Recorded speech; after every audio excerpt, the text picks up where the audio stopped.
She vanished 22 years ago. No trace, no answers. And then, a letter, a convent, a box filled with secrets no one was ever meant to find. What began as grief becomes a revelation. This is not just a story about what was lost. It's about what was taken, what was hidden, and what it means to be found. Please subscribe before watching. Thank you. The envelope was cream-colored, thick as cardstock, and bore no return address. Only the elegant black lettering, Our Lady of Quiet Mercy. Clara turned it over twice in her hands before opening it, as if weight alone could give her a reason not to. She was standing at her kitchen counter, half-drained coffee cooling beside her, the morning sun washing through the windows of her apartment with a brightness that felt at odds with everything inside the envelope. The letter was handwritten, not in print or script, but in the even, careful penmanship of someone who rarely rushed a word. Miss Clara Reeves, we write to inform you that Sister Maryanne passed peacefully in her sleep on March 3rd. As you are listed in her papers as next of kin, we extend our condolences and invite you to attend a private memorial service at Our Lady of Quiet Mercy Convent. Sister Maryanne left a small box of personal effects with instructions that it be given to you directly. Should you wish to retrieve it, we kindly ask that you contact us at your earliest convenience. May peace find you in her absence. Sister Helen, Order of the Quiet Mercy. Clara read it 3 times before setting it down. For a long time, she stood motionless, one hand on the countertop, the other hovering near her chest, as if her body hadn't decided yet whether to grieve, dismiss, or feel anything at all.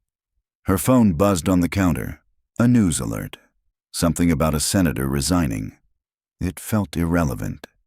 She hadn't spoken to Sister Maryanne in years. In fact, spoken might be generous. Her aunt had left for the convent when Clara was 12, and aside from a handful of postcards, always signed simply SM, she had never made contact. Her mother had always referred to her sister as sensitive. Her father called her weak in the spine, but strong in the mouth. Clara had never decided for herself. The convent was up north, tucked in the woods just outside a town that hadn't changed its name since the railroad stopped running. Clara Googled it out of instinct. No website. Just a grainy photo on a local tourist blog showing a slate-roofed building set against a backdrop of evergreens and fog. She stared at the screen a while longer, then opened her email, typed Our Lady of Quiet Mercy, response, and stopped. Her fingers hovered over the keys. She deleted the draft and picked up the letter again. She left a small box of personal effects. The phrasing stuck with her. It wasn't personal belongings, not her things, just effects. As if even in death, Sister Maryanne was more concept than person. That night, Clara poured a glass of wine she didn't really want and stood by her window, watching the city lights blur through spring rain. In the silence, memories she hadn't invited came back. Her aunt's voice low and certain, the way she'd hum when washing dishes, how her hand once steadied Clara's arm during a childhood fever. A rare tenderness, faint but real. The last postcard had come 15 years ago. No message, just a photograph of the sea and 4 words on the back. I am praying still. Clara had thrown it away. The next morning she booked a flight to Oregon. The road to the convent was long and narrow, paved with asphalt faded to silver and lined with moss-covered trees that bent toward the sky like they were praying. Clara had rented a compact car at the airport, small enough to navigate the winding roads, forgettable enough to match her mood. A light drizzle softened everything outside her windshield, the shape of the woods, the outline of distant hills, even the occasional mailbox leaning like a tired shoulder at the end of a gravel path. The GPS told her she was 20 minutes out, but she already felt the stillness pressing in. Oregon had a way of being beautiful without being inviting. She glanced at the passenger seat. The letter from the convent was folded neatly beside her phone, along with a half-filled notebook she always traveled with, but rarely used. She hadn't told anyone where she was going, not even Andrew, the editor she sometimes dated and sometimes ignored. He would have asked too many questions, and she didn't have answers yet. Only fragments. She arrived just before noon. The convent grounds were quiet, more so than she'd expected. No sounds of footsteps or birds, not even the low hum of electricity. Just the whisper of wind through pines and the gentle creak of wood as she stepped out of the car. The building itself was simple. Gray stone, dark shutters, weather-worn trim. A modest statue of the Virgin Mary stood near the entrance, her hands outstretched in a gesture of blessing that somehow made Clara feel exposed. The sign above the door, carved in wood and painted by hand, read, Our Lady of Quiet Mercy. Founded 1882. She hesitated, then knocked. The door opened almost immediately, revealing a tall, older woman in a pale habit. Her face was angular, lined with time, but her eyes were a clear and unexpected blue, sharp, like they'd seen more than anyone had told. "Sister Reeves," the woman said. "Just Clara," she replied automatically. "I'm Sister Helen." She stepped aside. "Please come in. We've been expecting you." The interior was warmer than she'd imagined. Not in temperature, but in atmosphere. The walls were wood-paneled and polished, the floor covered in thin but clean rugs, and a faint scent of beeswax and lavender hung in the air. A hallway stretched ahead, doors spaced evenly like punctuation marks in a long sentence. "This way," Sister Helen said, her voice quiet but certain. They passed a chapel on the left, small, lit with candles, and a room that looked like a library, though Clara only glimpsed a few shelves and an old armchair before they turned a corner. "I'll take you to the guest room first," Sister Helen continued. "You'll have time to rest. We're a quiet order here, but not silent. If you need anything, just ring the bell on the table." Clara nodded, unsure if she was meant to speak. At the end of the hall was a plain wooden door. Sister Helen opened it to reveal a modest room, a twin bed, a narrow dresser, a crucifix above the headboard. A small table near the window held a folded blanket, a glass pitcher of water, and, there, in the center, a box. It was about the size of a shoebox, wrapped in brown paper and tied with twine. Clara stared at it. "She asked that you open it in private," Sister Helen said gently, "and that you not feel rushed." "Did she say anything else?" The older woman paused, her expression unreadable. "Only that you were loved, in her way." Then, with a small nod, she stepped back into the hallway and closed the door. Clara sat on the edge of the bed. The mattress dipped beneath her, and the silence in the room felt different now. Not empty, but watching. She reached for the box. The paper was slightly brittle at the corners, the twine tied in a knot that had been double-looped. Practical.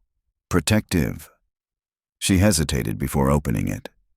A part of her expected something dramatic. A birth certificate, maybe, or a letter titled, "The Truth." But inside was something simpler. A black-and-white photo. A woman holding a baby, standing on a gravel path. A child's hospital bracelet. A rosary, its crucifix snapped at the base. A folded newspaper clipping. And a sealed envelope, labeled in steady handwriting, "Clara." She reached for the photo first. The woman in it wasn't Sister Maryanne. Not clearly. Her face was turned toward the child, shadowed beneath the brim of a hat.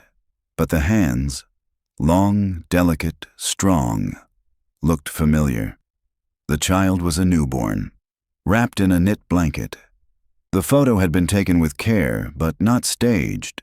It looked like someone documenting a moment no one else was supposed to know about. She set the photo down and picked up the bracelet. It was faded, plastic turned yellow with time. The name printed in smudged black letters read, E. Lawson. A date underneath, March 6th, 1983. Her own birth date. Clara's chest tightened. She opened the newspaper clipping with shaking hands. It was from a local paper, the Mornington Sentinel, dated March 9th, 1983. The headline read, "Infant missing from hospital during storm." Local authorities are searching for a newborn baby girl who disappeared from Mornington General Hospital during Sunday night's windstorm. The child, born prematurely to Emily Lawson, was last seen in her bassinet around 10:30 p.m. Staff discovered her missing during a routine check. Police are treating the incident as a potential abduction. Clara read it twice, then she picked up the envelope with her name on it. Her name, written in the same careful handwriting that had signed postcards for years. She held it between her fingers, feeling the weight of it. Not heavy, but what it carried might be. Clara didn't open the letter that night. She kept it on the nightstand beside the glass of water and the rosary, turning the envelope over occasionally like her fingers might learn something her mind couldn't yet bear. The quiet inside the room had a weight to it. Not heavy, exactly, but dense. The kind of silence that seemed to come from inside the walls, not outside them. She slept only in fragments. Every time she drifted off, her dreams reset to the same image, the woman in the photograph holding the child. Always the same gravel path. Always the same strange stillness. By dawn, she gave up and got dressed. She found coffee in the small kitchen near the library. Sister Helen had left a note. "For our guest." Cream in the second drawer. No one else was awake, or if they were, they moved like ghosts. Outside the kitchen window, fog had settled over the trees like a blanket laid gently over old bones. Later that morning, Sister Helen found her in the library, flipping absently through a history of Oregon religious orders. Clara had always been good at looking purposeful in moments she felt anything but. "We'll have a brief service for Sister Maryanne this afternoon," Helen said. "You're welcome to attend, of course. It's just us and you." "Did she have any other family?" Clara asked. "None listed. Just your name."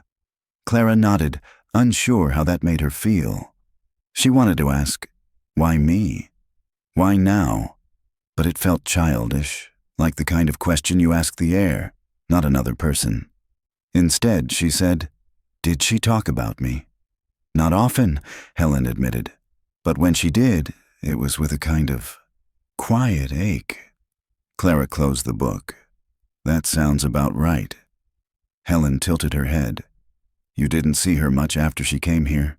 "No," Clara said, more sharply than she meant to. "I was 12 when she left. She said goodbye through a door." Helen didn't flinch. She had her reasons. I'm sure she did. Doesn't mean they were good ones. Silence stretched between them like a hallway with no end. Then Helen, instead of turning away, stepped closer and said, "Would you like to see her cell?" Clara blinked. "Her what?" "Her room. We call them cells. It's monastic, not prison." There was no judgment in her voice. No pity either. Just the calm offering of a door slightly ajar. Clara stood. "Yes, I'd like that." Sister Maryanne's cell was at the end of the second-floor corridor. A small room with white walls, a wooden cross above the bed, and a single window that framed the treetops beyond. The bed was made. A small wooden chair sat tucked under the windowsill next to a writing desk. Everything was clean but clearly not recently touched. Clara moved slowly through the space.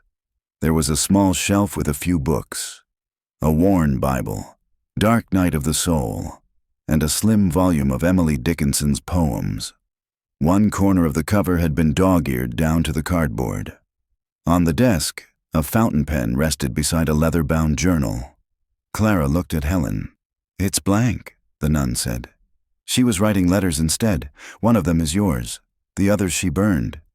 "Why?" She said it was her way of preparing. Clara didn't ask for what. She knew.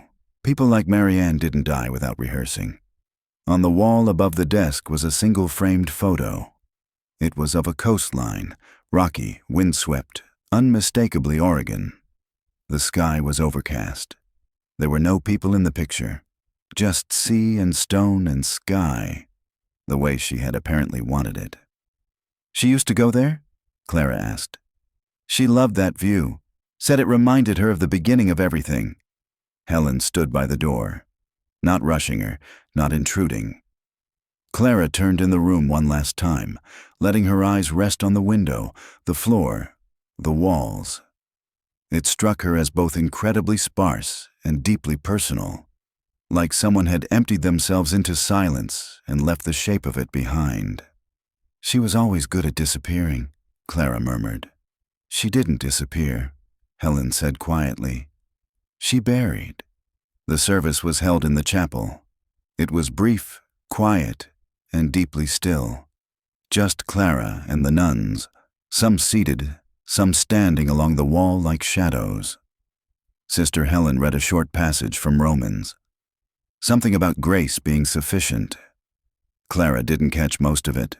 Her mind wandered, not out of boredom, but because it needed to. The kind of restlessness that comes when your soul's still trying to file new information into the correct emotional drawer. There was no eulogy. No one shared stories. The silence spoke for her. Afterward, Sister Helen placed a single white lily on the altar. Clara stayed behind when the others left. She sat in the second pew, hands clasped in her lap, not praying, not really thinking, just sitting. She remembered once, years ago, how Sister Maryanne had scolded her gently for using a loud voice in church. "You don't always have to fill silence, Clara," she'd said. "Sometimes it's already full." Now, that silence sat beside her like an old acquaintance. That evening, Clara finally opened the letter. She sat on the bed, box beside her, fog thick outside the window. The paper was the same kind the convent used, cream, heavy.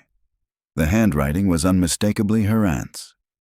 "Clara, I've written and rewritten this so many times that the words feel like bruises. I imagine you reading this with questions I will never answer well. I'm sorry for that. I chose silence, and silence is a poor guardian of truth. There was a girl once, a child. She came into this world quietly, and I loved her. But love and fear make strange bedfellows. I did something I thought was right. Maybe it was, maybe it wasn't. Grace isn't always clean. The photo you found, the child was not mine, but I loved her like she was. I tried to protect her from a storm I thought would drown her. That's all I can say. The rest is buried. Maybe someone will dig it up one day. You were never a burden to carry, Clara. Only a silence I didn't know how to name. I pray that whatever you find brings you peace, or at least understanding." In grace, Maryanne Clara folded the letter slowly and placed it back in the envelope. She didn't cry, but she didn't sleep that night either. Morning brought a pale, listless light to the convent, the kind that filtered in like it wasn't sure if it should be there at all. Clara sat at the small desk in her guest room, the box open before her. She hadn't touched its contents since the night she arrived. It had taken her 2 full days just to open the letter, and now that she had, the rest of it felt heavier, as though the letter had only unlocked more questions, not offered answers. She took the photo out again. It had been printed on matte paper, slightly yellowed at the edges, the corners curling with age. The woman in it still had her head turned, deliberately, maybe, but the child she held was clearly visible. A newborn, small, squinting, wrapped in what looked like a handmade blanket. The date on the bracelet matched Clara's birthday, exactly. March 6th, 1983. Coincidence was a thin shield for the mind, and hers was starting to crack beneath it. She flipped the photo over. There was writing on the back, something she hadn't noticed the first time. It was faint, written in pencil. For C, in case the world forgets how you began. Clara stared at it for a long time. There was something unspeakably lonely about that line, as though whoever wrote it knew they wouldn't be there to explain the rest. She turned to the newspaper clipping again. She'd skimmed it before, But this time she read every word. The mother's name, Emily Lawson, was the only concrete detail the article offered. The baby had been born premature during a winter storm. There was no photo, no sketch, just a small column on the bottom corner of page 3. A lost child in the middle of a much larger news cycle. Clara opened her laptop and searched Emily Lawson Mornington missing child, 1983. Nothing came up immediately, just old scanned PDFs and a forum post from a local genealogy group wondering about mystery births from the 80s. She refined her search. Nothing. No obituary, no follow-up story, no charges ever filed. She checked the county archive website, but the hospital from the article had been torn down a decade ago, replaced with a regional medical center. Their records didn't go back far enough. She sat back in her chair. Who was Emily Lawson? Was she Clara's mother? A nurse? Someone Maryanne knew? The facts weren't facts yet. They were threads, and Clara didn't know how to tie them together. She reached into the box again. The rosary was old, delicate, hand-knotted, the beads worn smooth by years of use. The crucifix was snapped clean at the neck, and only the crossbeam remained. It looked like someone had tried to repair it once, a tiny dot of glue near the break, but failed. Clara held it for a moment, unsure what she expected to feel. Reverence, recognition. There was nothing but the cool weight of it in her palm. She laid it gently on the desk and turned back to the envelope. There was a folded note beneath the letter, separate, hidden just under the lip. It wasn't written in Maryanne's hand. It was a hospital discharge slip. Patient, Lawson, Emily date, March 7th, 1983. Note, released to self. Infant status, unresolved. The ink was faint but legible. In the bottom margin, there was a nurse's scrawled note. Patient uncooperative. Infant reported missing overnight. Social worker alerted. Investigation pending. Clara stared at the words until they stopped making sense. Then she picked up her phone. An hour later, she sat across from Sister Helen in the convent's small parlor. The room had once been a sitting room, probably, though it now served no real function beyond having chairs and silence. Helen poured tea from a ceramic pot without speaking. The cups were old, floral, fragile, the kind you hold with 2 hands even when you don't need to. I read the letter, Clara said quietly. Helen gave a small nod. And I have questions. I imagine you would. Who was Emily Lawson? Sister Helen didn't answer immediately. She placed the teapot down, adjusted the napkin in her lap, and exhaled like someone about to walk into cold water. She was a patient at Mornington General, she said. She came to us once, years before Maryanne took vows. You knew her. Number I knew of her. Maryanne mentioned her once. Clara waited. She said Emily was troubled, that she was alone, and that she wasn't meant to be a mother, but she became one anyway. Clara looked down at her cup. Do you think the baby was me? I don't know what I think, but Maryanne was the one who brought you here. That much is true. You mean to the convent? Helen's voice dropped. Number means she brought you into town. She found someone to take you in. Clara sat back, stunned. Wait, are you saying I was adopted? Helen folded her hands. Did your parents ever speak about your early childhood? Barely, Clara admitted. They always said I was a gift, one of those vague phrases that means nothing. It may have meant more than you knew. Clara left the parlor with her pulse drumming in her ears. She returned to her room and paced, the floor creaking beneath her steps. The box sat open on the desk, its contents laid out like evidence at a trial no one was present to attend.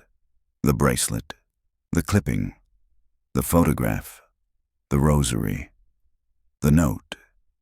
If Sister Maryanne hadn't taken her in, hadn't delivered her to someone in town, what would have happened? Would she have ended up in foster care? Would she have vanished like so many others? And why now? Why, after all this time, had her aunt, or whatever Maryanne really was, decided to break the silence? A knock at the door interrupted her thoughts. She opened it to find Helen standing there, coat draped over one arm. "There's someone you might want to meet," she said. Clara blinked. "Who?" "She used to work at the hospital. She may remember Emily. She's in a care home now, but she's lucid most days." Clara nodded slowly. "I'll get my keys," she said. The care home was about 20 minutes down the road, set between a shuttered gas station and a field of long, brittle grass that rustled like paper in the wind. It was called Cedar Pines, though there were no pine trees on the property, just a few struggling birches and the tired-looking remains of a rose garden out front. The paint on the welcome sign had chipped away in layers, the same way time had peeled at the lives of the people inside. Clara stood in the lobby beside Sister Helen, who had insisted on coming with her. The receptionist, a woman in her 60s with large glasses and a nurse's badge, was flipping through a clipboard. "You're here to see Emily Lawson?" she asked, without lifting her eyes. "Yes," Clara said. "Is she able to have visitors?" "She has her days." The woman finally looked up. "She doesn't talk much, but she listens. She likes the window seat in the rec room." She paused, then added, "You look a bit like her." Clara felt something drop in her stomach. "Do I?" The woman nodded. "Mostly the eyes. It's the first thing I noticed." She handed Clara a visitor's badge and waved toward the hallway behind her. "Go on back, second door on the left." The rec room was warm and quiet, save for the low murmur of a television in the corner and the soft click of a jigsaw puzzle being worked on by a man with trembling hands. Emily Lawson sat near the window. She was thin, not sickly, but delicate, like a person made of folded paper. Her hair, mostly gray, was pulled back in a low bun, and her cardigan was buttoned all the way to the collar. Her face had that particular stillness that came from years of no longer being asked questions. Clara approached slowly. "Miss Lawson?" The woman didn't react, so Clara stepped closer and crouched beside her chair. "My name is Clara Reeves," she said softly. "I think you might have known someone I'm connected to. Sister Maryanne." At that, the woman turned her head, only slightly, and looked at her. Not recognition exactly, but not indifference either. Clara took a deep breath. "I think I might be the child you lost." Emily blinked. Her eyes were pale blue, clouded by age but sharply focused. One hand moved slightly, just a tremor, and rested on the edge of her armrest. "I don't know if you remember," Clara continued. "There was a storm. You were at Mornington General, March 1983. Still no words, just the steady gaze. "I don't expect you to confirm anything, I thought you should know I'm okay." A long pause. Then, barely audible, Emily said, "She said you'd be safe." Clara's heart stilled. "She?" she asked. Emily didn't answer, but her hand moved again, this time reaching out gently, fingertips brushing Clara's sleeve before settling back onto her lap. It was a touch without certainty, but not without meaning. Clara sat with her for another 10 minutes. They didn't speak again. But when she stood to leave, Emily nodded once, almost imperceptibly, as though to say, "I remember something. And maybe that's enough." Back in the car, Clara sat behind the wheel without starting the engine. Sister Helen watched her, hands folded neatly in her lap. "She remembered," Clara said quietly. "Not many do," Helen replied. "She was in a bad place when it happened, but she wasn't cruel. Just scared." Helen nodded. "And alone." Clara stared out at the field beyond the parking lot. The wind had picked up, and the grass moved like waves. She wondered how many lives had been changed in moments like that, not through violence or betrayal, but through fear, silence, and the unbearable weight of choice. "She said Maryanne told her I'd be safe," Clara murmured. Helen said nothing for a long time. Then, Maryanne never stopped watching from a distance. She had ways. A social worker here, a teacher there. She checked on you, quietly. Why didn't she ever say anything? She believed she'd done the wrong thing for the right reasons, and that she didn't deserve a second chance. Clara turned the key in the ignition. That sounds like her. That night, back at the convent, Clara walked the garden path behind the chapel. The grounds were overgrown, but still held shape, a narrow stone path weaving through wild rosemary and collapsed flower beds.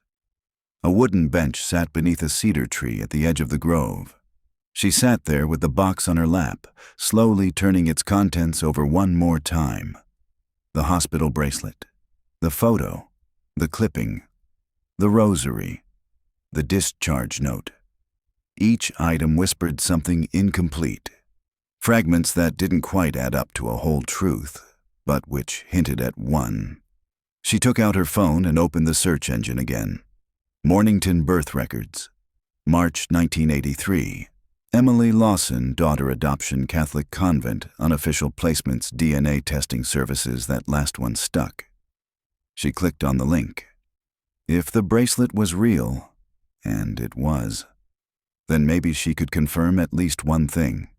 DNA wouldn't lie, even if everyone else had.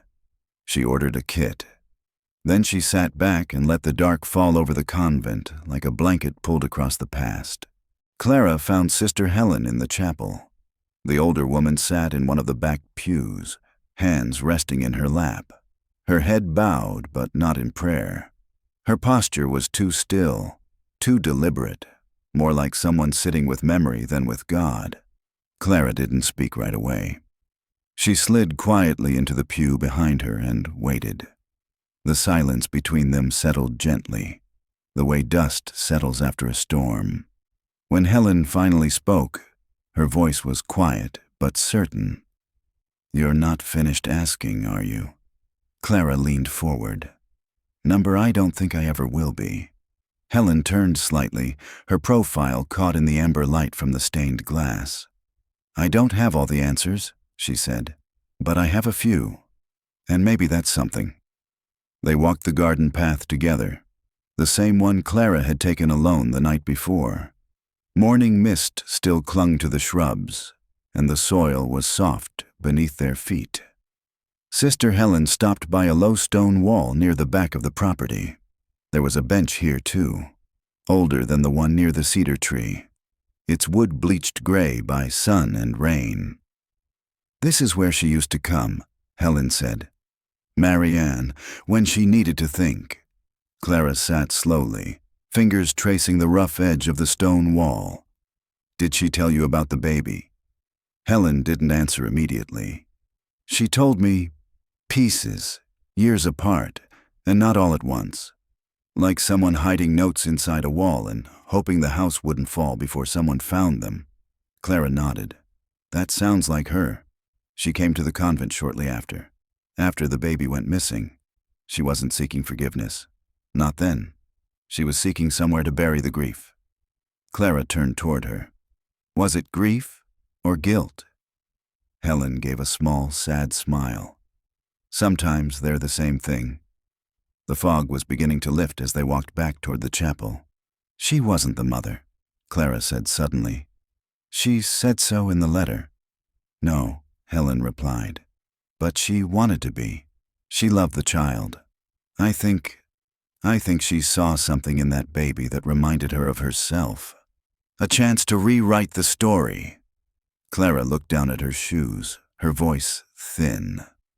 "Do you know what happened that night, when the baby went missing?" "I know what Maryanne told me." "Which was that Emily had panicked, that she'd been threatening to leave the hospital against medical advice. She was unstable, frightened, and when she disappeared, the child disappeared with her." "But she didn't take me." "Number, Maryanne said she found you alone, in a linen closet, wrapped in someone's sweater. The nurse who discovered you called it a miracle. Maryanne called it a moment of clarity." Clara's throat tightened. "So she took me?" "Yes, and she didn't tell anyone." Later that day, Clara returned to the guest room and sat with the box again. She replayed Sister Helen's words in her mind, over and over. The idea that she had been left behind, hidden, that Maryanne had found her not as a thief, but as a savior. It didn't feel clean, it didn't feel righteous, but it felt human. And that was somehow worse. She pulled out her notebook and wrote down the fragments she had. Emily Lawson equals biological mother. Clara left in hospital during breakdown. Sister Maryanne found her, didn't report quiet placement with a family in Mornington. No official adoption, possible legal breach. No paper trail. Her name, her life, her very identity. Possibly built on an illegal act carried out by someone who genuinely believed they were doing the right thing. That night, Clara stood by the convent window watching the fog roll in again. She wondered, if someone had told her parents everything, if the truth had come out then, what would they have done? Kept her, returned her, reported Maryanne. She didn't know, and she wasn't sure what answer would hurt more. The next morning, the DNA kit arrived by courier. She opened the package carefully, as though it might explode. The instructions were clear. Swab, seal, send. Wait. She took the sample and placed it in the return envelope, staring at the flap before sealing it.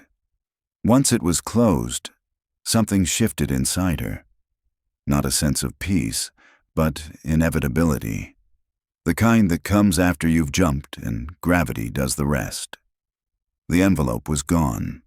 The test had been sealed, labeled, and dropped in the convent's outgoing post.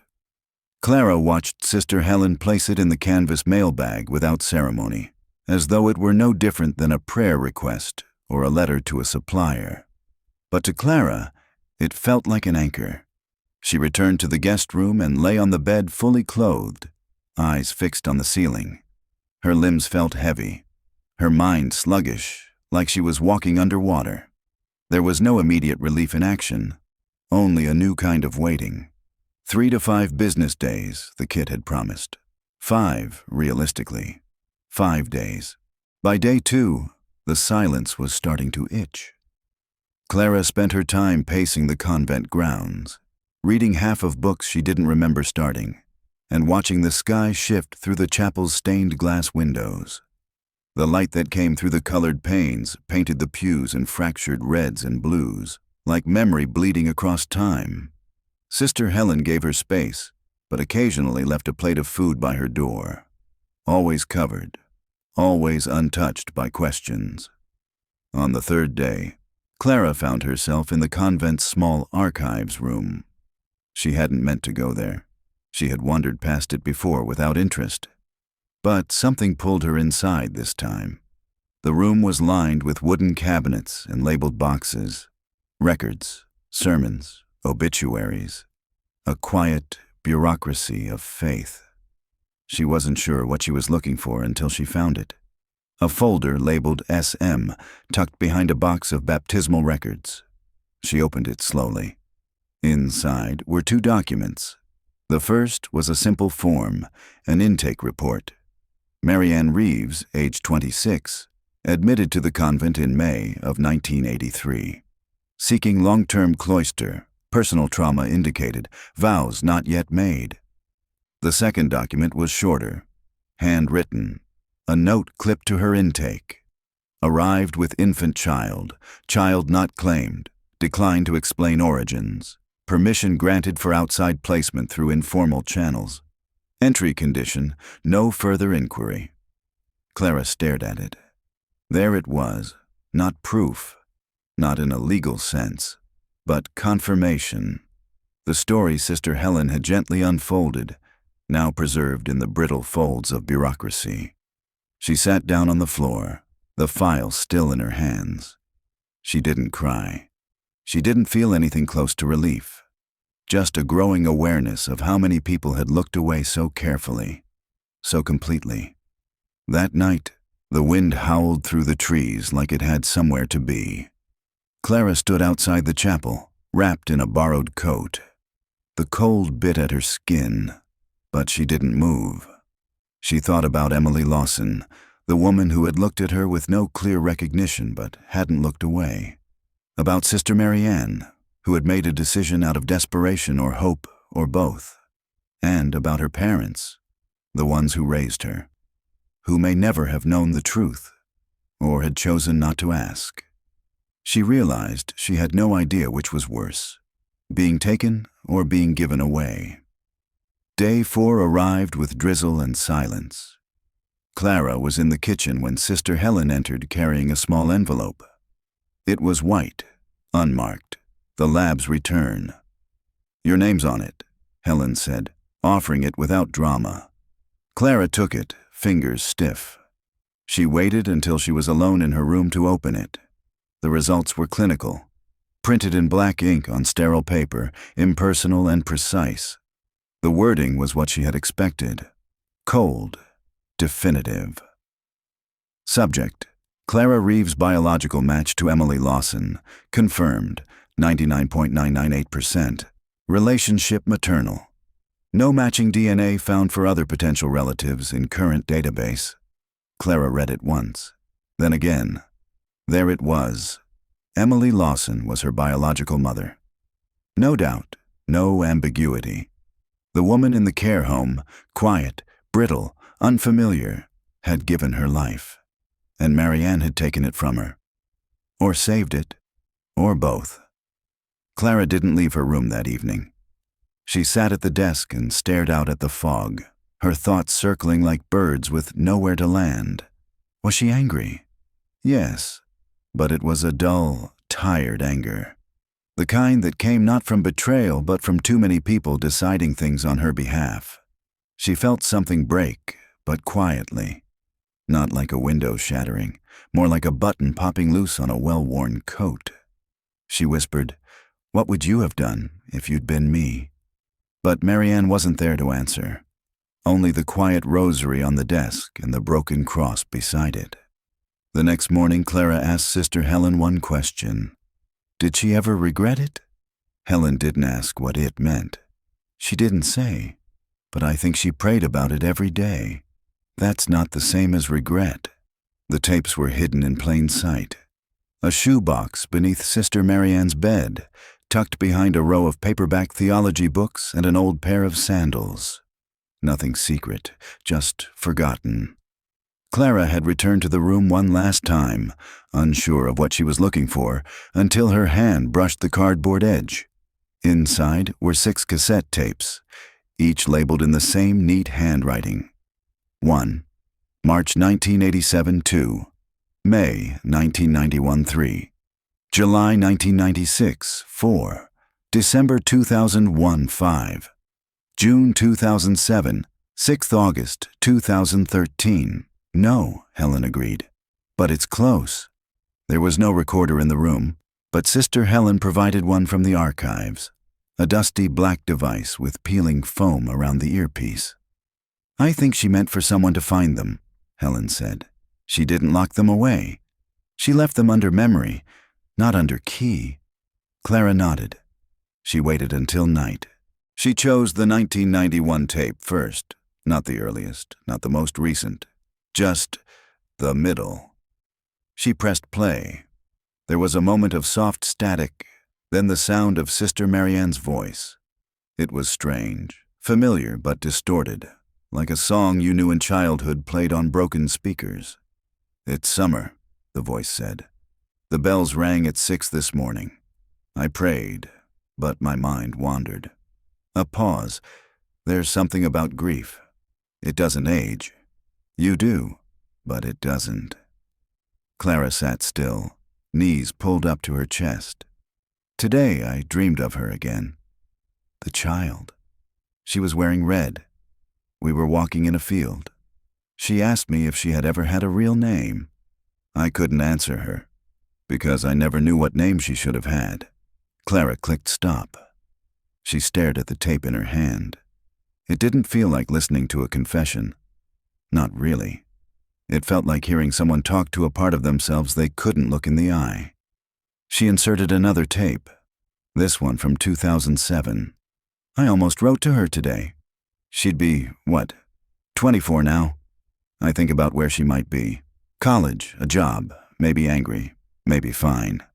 Sometimes I pray she never thinks about me at all, that her life is too full to look back.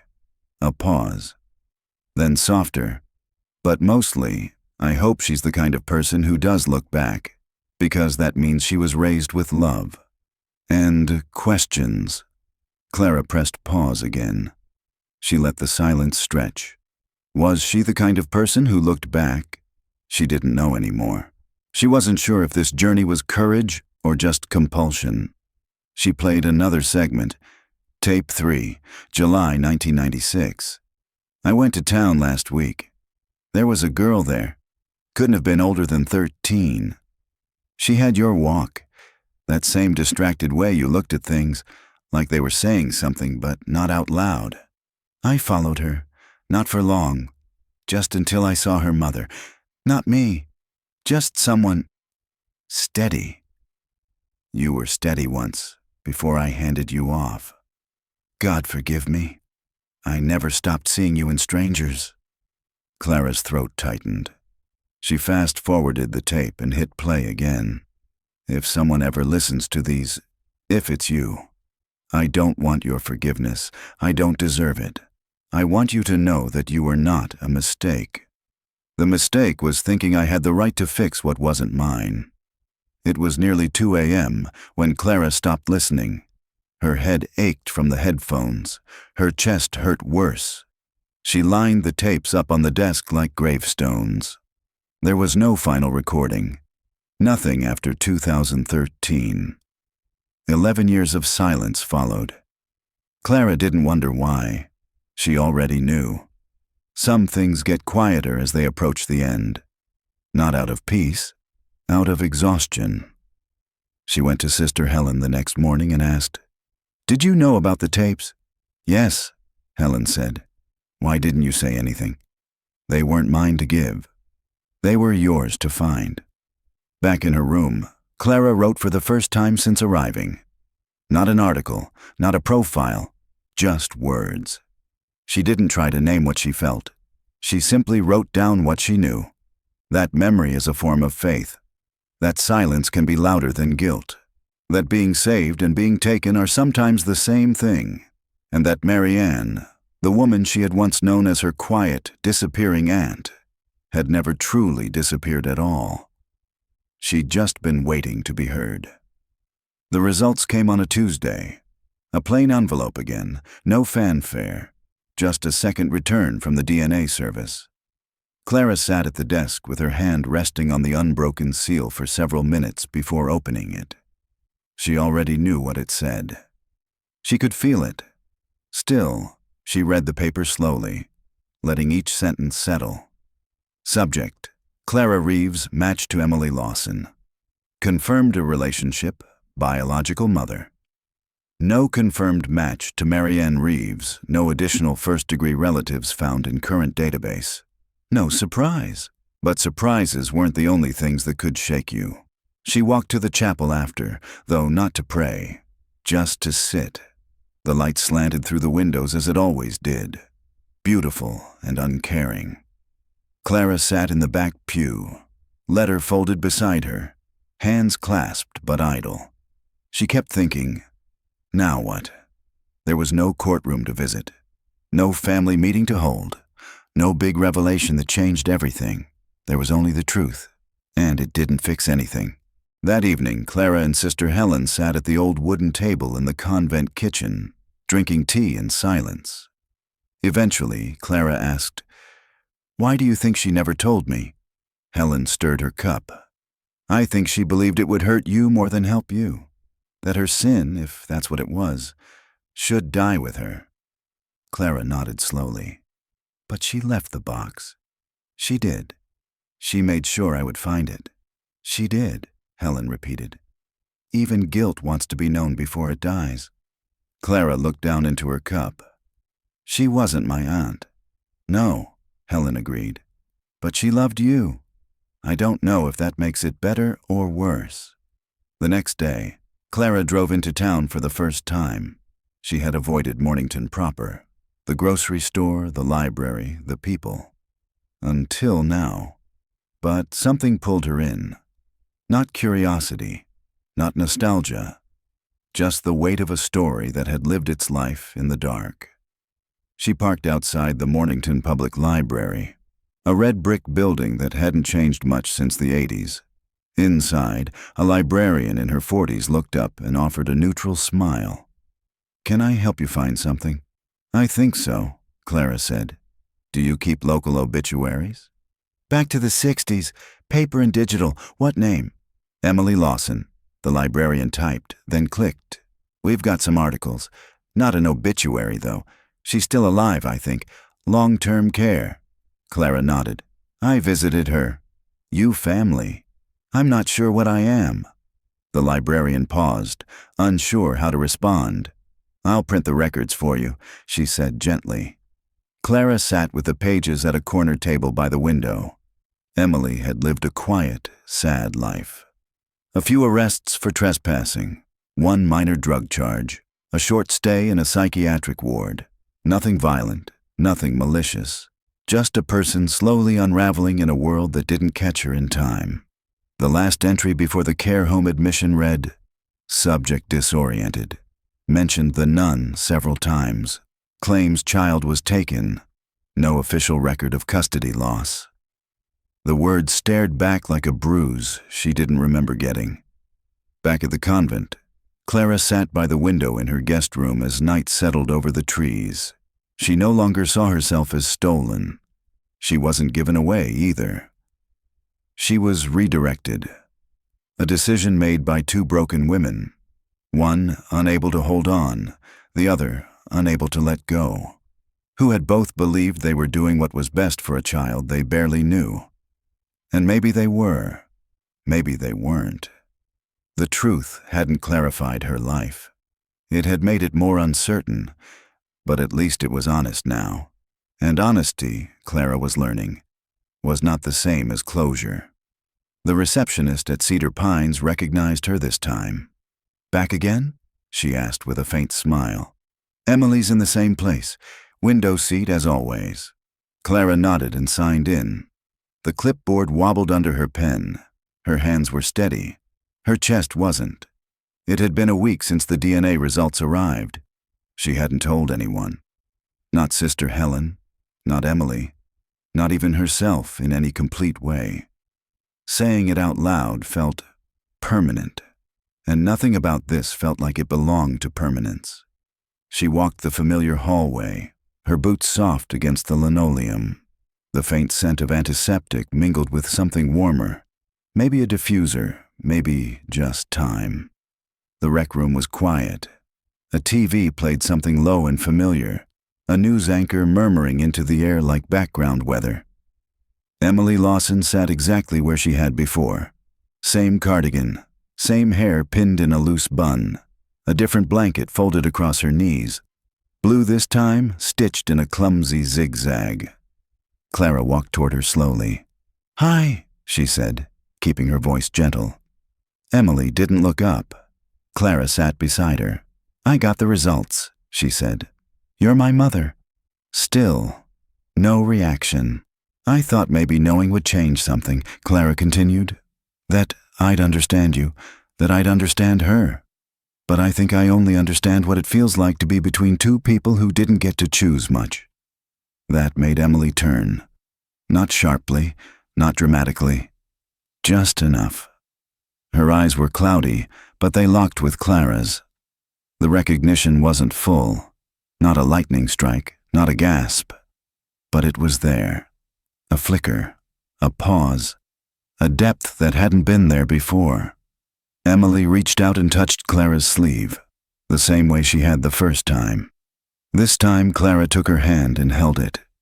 Neither of them spoke. For 20 minutes they sat together, their hands resting lightly in the space between chairs, the late afternoon sun casting slow-moving shadows across the floor. Before she left, Clara leaned down and said softly, "I'm okay. I just wanted you to know that." Emily blinked. Then, with a voice dry and paper-thin, she said, "She said you'd be strong." It was the only sentence she spoke, but it was enough. Outside, the wind had shifted. Clara sat in her car for a long time, the heater ticking softly as it warmed the cabin. She didn't cry. She didn't call anyone. She just sat there with her thoughts stacked inside her like books she didn't have time to read yet. In her lap was a copy of the DNA results, folded in thirds. She almost tossed it into the glove compartment but decided against it. Instead, she placed it in her bag with the hospital bracelet and photo, not because she needed them anymore, but because they had belonged to someone else for so long. Now they belonged to her. Back at the convent, Sister Helen met her at the door. "Well?" she asked. She remembered something, Clara said. "Maybe not everything, but enough." Helen nodded. She always did carry memory like a cracked glass. Sometimes it held, sometimes it didn't. Clara followed her into the kitchen, where the kettle had already begun to sing. "Have you decided what you'll do next?" Helen asked. "I don't know yet," Clara admitted. "Go back, maybe right, maybe not. You could stay another few days," Helen offered. "No expectations." Clara smiled, a small, tired thing. "That sounds nice." That night, Clara returned to the tapes one last time. She didn't play them. She just held them, one by one, and read the dates aloud like names on a stone. Then she placed them back in the box and closed the lid. Some things had been said. Others hadn't. But the silence that remained between them now felt less like a wall and more like a room. A place she could move around in. A place she could leave or return to as needed. The box had never seemed heavy before. It wasn't large, barely the size of a shoebox. But as Clara lifted it onto the bed that morning, it felt denser than it had any right to be, like the weight had less to do with the objects inside and more with what they meant now. She had packed up most of her things. Her clothes were folded into a soft-sided bag. Her notebook was zipped shut. Her rental car sat waiting outside, hidden behind a veil of coastal fog. But the box still sat on the bed, unopened since the night she'd stopped listening to the tapes.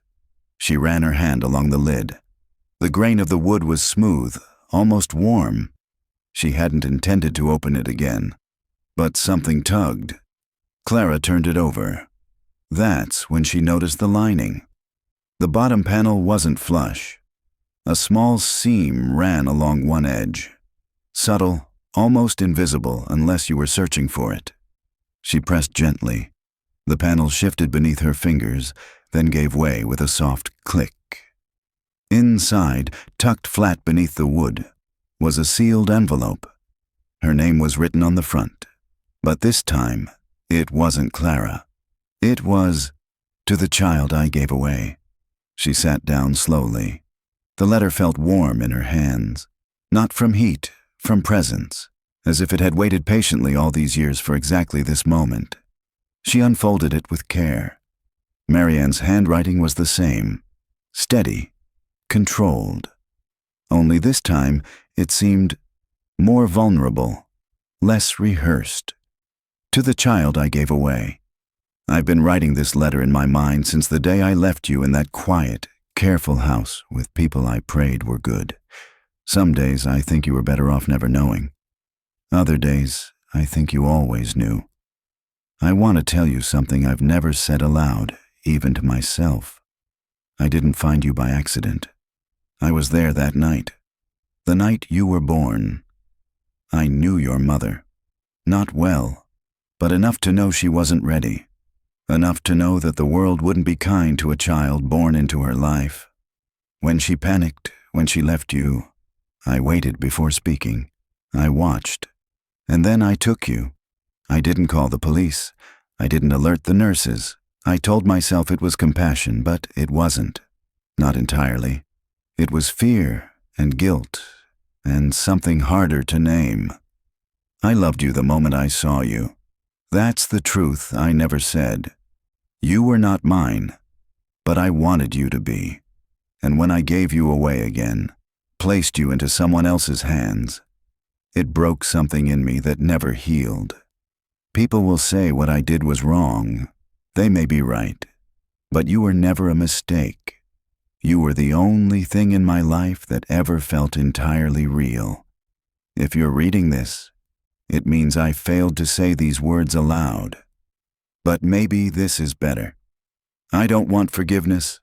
I only want you to know that you were seen, and that being given away was never the same as being unwanted.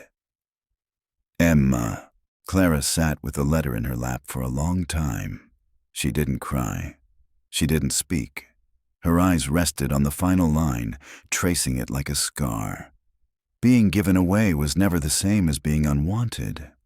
It was not peace she felt, not exactly. It was gravity, like something inside her had finally settled after years of floating just above the surface of her own life.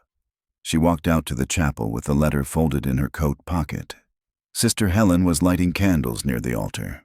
Clara took a seat in the third pew and waited until the silence grew familiar. Then she said, quietly, "She left me another letter." Helen turned, surprise softening her expression. "Did she?" It was hidden, beneath the box lining. Helen walked over and sat beside her. "She said she loved me." "She did." "She said she didn't want forgiveness." Helen was quiet for a moment, then said, "Even saints don't get to choose how they're remembered." That afternoon, Clara packed the last of her things and loaded the car. The box went into the back seat, still closed, but lighter now. Before she left, she walked the garden path one last time, the one Maryanne had walked, the one she had sat beside, hiding parts of herself in silence. At the old cedar bench, Clara paused. She looked out at the trees, the moss on the stones, the light breaking gently through the overcast sky. Then she said, not to anyone, not even to Maryanne, but to the air that had held all of it for so long, "I see you." Clara left early. The fog was still tucked along the treetops as she pulled out of the convent drive, the gravel crunching beneath her tires. The air smelled like rain and cedar, clean in the way that made you believe something somewhere had been forgiven. She didn't say goodbye to the sisters. Sister Helen had risen early and left a thermos of coffee on the front step, along with a folded piece of paper. Clara read it while the engine warmed. "Clara, you don't owe us a farewell, but you leave behind something heavier than silence, truth, and that's a holy thing, even when it hurts. Travel gently. H." She placed the note in the glove box next to the rosary and the hospital bracelet. The road out of Mornington was familiar now. The leaning trees, the curves that disappeared behind low brush and reappeared as if revealing secrets reluctantly. But this time, she didn't rush. She stopped once, at a scenic overlook where the sea reached out endlessly beneath the cliffs. The wind here was stronger, sharper. She stood at the edge and imagined Maryanne standing here once, coat wrapped tight, face tilted into the wind, thinking thoughts she never wrote down. Clara pulled the final letter from her coat pocket and read it again, her eyes following the ink like a tide chart. She folded it carefully, then, on instinct, slipped it between the pages of her notebook, not to bury it, to carry it. Back home, the world hadn't changed. The streets were still too loud. Her inbox was still full of unread pitches. A voicemail blinked on her phone from Andrew, asking if she was still off the grid, and whether she wanted to write a story about wildfire recovery in California. She didn't return the call. Not yet. Instead, she unpacked slowly, placed the box on a shelf, left the tapes in their bundle, unfolded her clothes with care, as if they, too, needed to be treated like artifacts of a former life. She didn't listen to the tapes again. She didn't have to. That weekend, she took her notebook to the park and sat beneath a sycamore tree. The sun filtered through the leaves in uneven patterns, and children played nearby, their voices like distant bells. She opened the notebook and wrote, "Grace isn't clean. It isn't a single gesture, a ribbon-tied resolution. It's messy. Heavy, sometimes selfish, sometimes undeserved. Sometimes the closest we ever get to love is the moment we realize how much of it was broken and given anyway. She paused, then added, "She took me, but she also carried me. I don't know how to reconcile that. Maybe I never will. But I know this. I wasn't abandoned. I was altered." That night, Clara lit a candle on her kitchen counter. It wasn't for anyone in particular. It wasn't even a ritual. She just wanted to mark the day, to acknowledge that something had passed from shadow into shape. A week later, she mailed a letter of her own. It was addressed to the convent, handwritten, plain. "Sister Helen, I won't publish anything. This wasn't a story for anyone else. But I want you to know, the silence you kept wasn't wasted. It made room for something else. I'll keep the tapes, I'll keep the letter. I don't forgive her, not fully. But I see her now, and I think that's the beginning of something. With gratitude, Clara." She sealed it, and for the first time since the first letter arrived, she felt something loosen in her chest. Not gone, not fixed, just moved. There was no turning point, no moment where everything clicked or healed or made sense. Instead, Clara's life resumed slowly, like a body waking after a long illness. She answered emails, she did laundry, she made dinner from actual ingredients. And some nights she dreamed, not of Maryanne or Emily or the convent, but of ordinary things. A crowded train, a quiet bookstore, rain on the roof. She didn't tell many people what happened. There was no language for it that didn't sound dramatic or vague, and she didn't want sympathy. She wanted time, so she gave herself that. One Saturday morning, weeks after she returned, Clara visited a used bookstore on the far side of the city, a place she hadn't gone in years. The aisles were narrow, the floorboards uneven. It smelled like old paper and forgotten summers. She wandered without aim, letting her fingers trail over titles. In the back corner she found it, a worn copy of The Secret Garden, the same edition her aunt had once tucked into that first note. She bought it without thinking. When she got home, she placed it on her desk beside the rosary and the photograph of the woman holding the baby. Not a shrine, just placement. Clara eventually returned to writing. Not for a magazine, not for an audience, for herself. She started a new notebook. First line, "Some truths are too heavy to hold all at once, but carried slowly, they make a person more honest." She didn't write a memoir. She didn't publish anything. She simply wrote. Autumn came early that year. The leaves outside her apartment turned amber and red, then scattered like small paper confessions along the sidewalk. Clara walked more. She cooked with the windows open. She smiled more easily, not because things were better, but because they were known. One afternoon, she mailed a package to the convent. Inside, the tapes. She kept the final letter, the one hidden in the box, but returned the rest, along with a short note. "For the archive or the fire, whatever feels right. Thank you for holding this until I was ready." See. Months passed. The grief didn't leave, but it softened, changed shape. What once felt like a raw edge became a seam, stitched but visible. She could run her finger along it without flinching. She still didn't know whether what Maryanne had done was wrong or right, only that it was real, that it had shaped her, and that, somehow, it had also saved her. The following spring, Clara took a train north. She didn't go to the convent. She went to the ocean. There was a stretch of coast near Mornington she'd found once on a map, close to the overlook where she'd read the last letter. She walked the cliff edge slowly, wind in her hair, the sky wide and pale above her. She brought no flowers, no ashes, just herself. At the highest point, she sat down on a patch of flattened grass, opened her notebook, and wrote, "She tried to hold me. She let me go. She left me a box full of things she couldn't say aloud, and I heard her anyway. That, in the end, is grace. Not the absence of harm, but the willingness to carry it without bitterness. Clara stayed until the wind turned cold and her fingers stiffened around the pen. Then she closed the notebook, stood, and let the last light of the day wash over her face. She didn't say goodbye. She simply turned and walked back down the path, the sound of the sea behind her and her own footsteps ahead.